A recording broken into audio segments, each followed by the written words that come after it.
In Elden Ring, you fight a lot of bosses. In my first playthrough, I fought more than 150, but some of these bosses stand above the others in difficulty, flair, memorability, and rewards.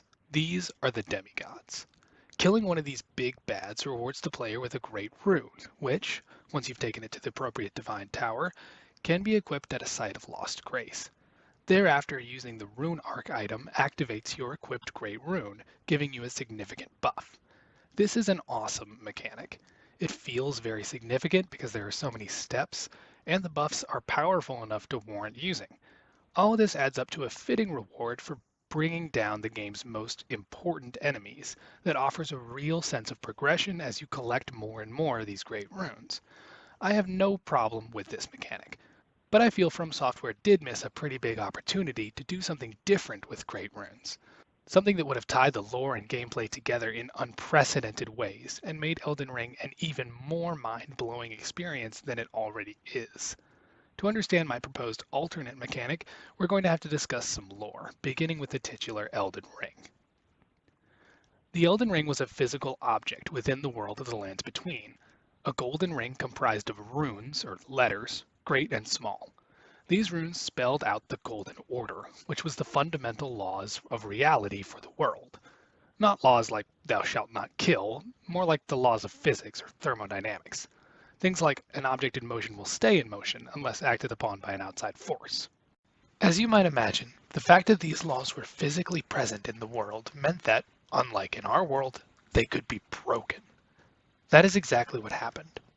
When Queen Marika the Eternal first established the Golden Order, she left out the Great Rune of Death. The absence of this rune had ramifications on the world, of course, specifically opening the door for undeath, or, as they're called in the game, those who persist in death. This is also presumably why we, the player, and every other enemy keep respawning after we die. Those who, quote, die are returned to the Erdtree in burial to be reborn. Death is not as certain as taxes in the Lands Between. It still happens, but it doesn't stick. Later, the entire Elden Ring was shattered, and Marika's demigod children each stole a great rune. Now, not much of this lore is news. We knew most of this before the game was even released, thanks to story trailers and item descriptions in the closed network test. So before we actually knew how collecting and using great runes would function in the game, I made an assumption which turned out to be untrue. I assumed that when I found whichever demigod had the great rune of death, I would be able to put that thing back where it came from and reinstate death as a universal law within the game's world.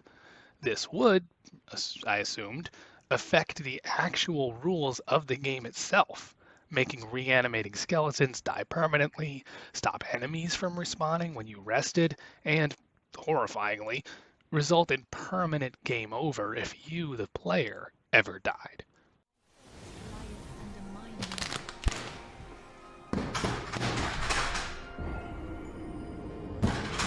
While I was sure that I would probably never do this myself, I was super excited at the possibility and eager to see challenge runners doing Rune of Death runs. Furthermore, this could have created interesting design space for From Software to explore. Take the Hunter from Dead Space 2, for example. This enemy is unkillable, chases you around endlessly, and always seems to pop up at the most inopportune moments. Then, later in the game, you get to vaporize this monstrosity by luring it into the jet stream of a spaceship's engine. The relief and triumph I felt at this point was palpable. Whatever else might be creeping around the next corner, at least I won't have to worry about this thing anymore.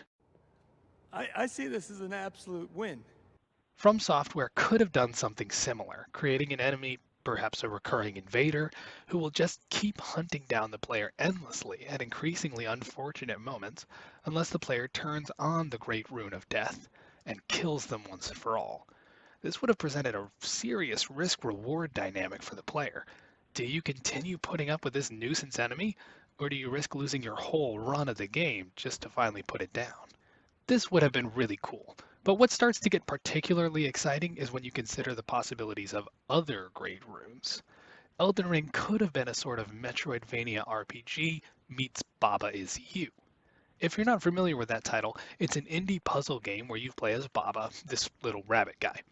The hook of the game is that the rules of each level are actually spelled out on screen in the form of these little sentences, like Baba is you. And to solve the puzzles, you have to break, make, or rearrange these sentences. So for example, a level might have the sentence, wall is stop. This means that if Baba runs into a wall, he will stop. Break that sentence, however, and now you can run straight through walls. This concept led to some pretty bonkers puzzles, but the lore of the lands between suggests that Great Runes ought to have done something similar in Elden Ring. To see what I mean, let's consider another example. Before launch, we had some info on General Radahn. We didn't know much about him, but we did see him using gravity magic. Couple this with glimpses of crumbling Farum Azula and this shot from the fight with Astel, and my brain went, holy crap, gravity is not going to be a universal constant in this game, any more than death is. It isn't hard to see how this could have been used the same way upgrades typically are in a Metroidvania game, a genre which Elden Ring already shares many similarities with. In those types of games, you will find an area that you can see but not access.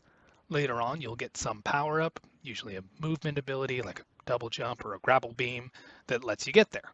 Assuming the game is well made, you then get the exciting feeling of going, oh, I know where to use this. I can finally get over there.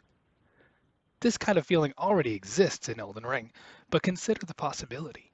You see Farum Azula off in the distance, but can't get there until after you find and kill Radahn, take the Great Rune of Gravity, and put it back in the Elden Ring. Suddenly the whole place comes crashing down and you can get in there. Take this a step further and assume that we can turn these Great Runes on and off. Now you have all sorts of exciting traversal and puzzle possibilities, with some places only being accessible by turning gravity on and then back off again, and so on. Hello, IT? Have you tried turning it off and on again? Once you have this idea, it's easy to let your mind race with other possibilities.